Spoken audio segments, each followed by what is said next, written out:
Alright, we're here at a little lake, Loosedale, Mississippi. It's near Pierce Lake. It's right off the Pascagoula River. Gonna see if we can catch some white perch.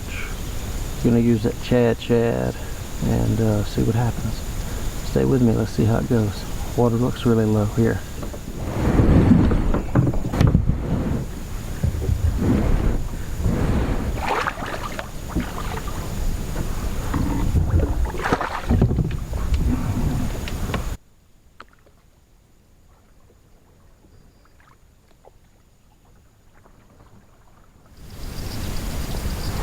Okay, finally get him going.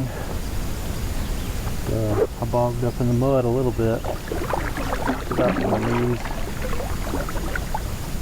So we're finally on the water. I think I'm going to get started with the Chad Shad, see if I can catch anything there.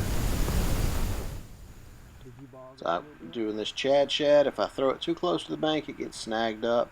This place only seems to be inches deep. The deepest water I was able to find was 4 foot, and that was kind of right out in the middle. So I worked this whole bank with a Chad Shad, throw a crappie jig around a little bit, and don't really get too much action. So I decided to call it after about 1 hour and get out of this place and go to Pierce Lake, where I know it's going to be deeper. So it's time to bog up in the mud and drag back up the hill again. So I'm putting that Yak Attack boomstick down so it doesn't flex so much. This is a little time-lapse footage. You can see the ground changing underneath the kayak and water moving back and forth, and I think my hat goes down at one point. I thought this was just kind of neat looking, so I included it. And I'm just slowly dragging up that hill, and I'll take a break, slowly dragging up, take a break, and now we find ourselves at Pierce Lake. And I know this place is pretty deep. It's like 15, 16 foot deep. So there better be some fish in here. I'm focusing my efforts on the end that has all of the shallow cypress trees. Just casting that Chad Shad around the trees. Try not to let it sink too much because I don't want to get hung up on the sticks. Just trying to deflect it off the trees as much as I can without hanging it up. Seeing if I can get any takers around there.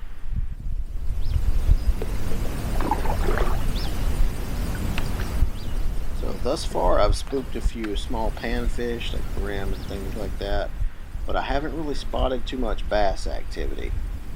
Just working around those trees, and there's some storm clouds slowly coming up, but it's supposed to miss us.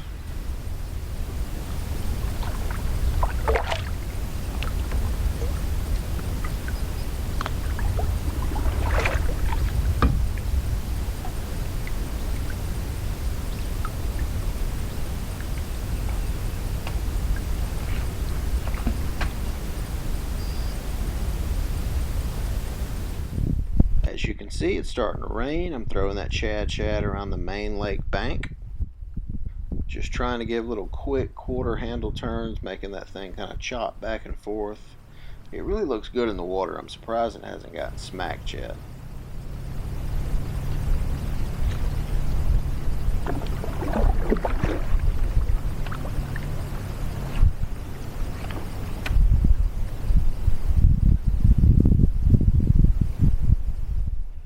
Oh, there it goes. Something went doop doop doop and smacked it. Let's see what that is. I don't know. Whatever it is, it doesn't feel huge, but it's running around. It's got a lot of energy. Let's see. Ooh, that's a little bass. Not as big as I would think that the Chad Shad would catch, but that's a first fish, and I'm happy about that. Glad it wasn't $50 totally wasted on that bait.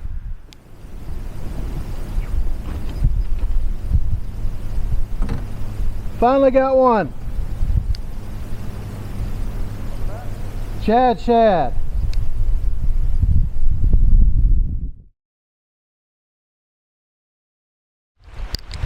So the rain did not miss us. It actually started raining pretty heavily for about 15 minutes. And just sort of an FYI, the iPhones are not totally waterproof or water resistant, as they say.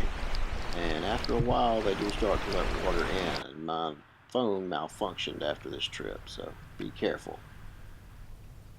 After the rain let up, we got right back to it.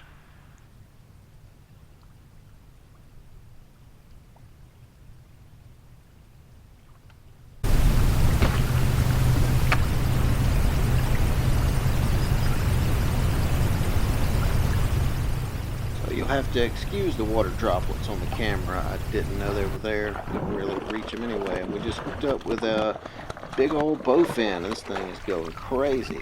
Hooked up with him on that Chad Shad. He's fighting pretty good. And I'm going to try to shake this guy off. It seems like when you don't want to catch these guys, they'll get hooked up and won't come off. But then when you're actually trying to catch these guys, you can't keep them hooked. It's the craziest thing I've ever seen. If you've ever tried to catch them on purpose, you know exactly what I mean.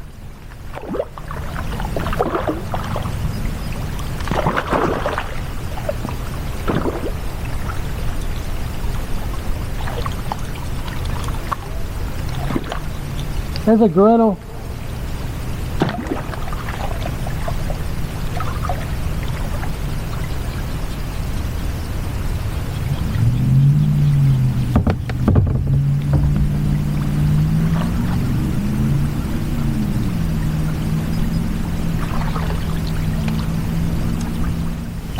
Did not bring my boga grips on this trip, so I'm trying to handle everything in the net with this guy, get him unhooked, and just flop him right out of that net. So glad he's back in the water. Neither one of us got hurt too bad. Well, that's going to be a wrap for this trip. The rain's supposed to circle back and hit us again, and I'm already soaked and waterlogged, so I'm going to get out of here while the getting's good. Check out Pierce Lake if you're in the area. Just be mindful of the water level on those two smaller ones around it. Thanks for watching. Please like and subscribe if you haven't already.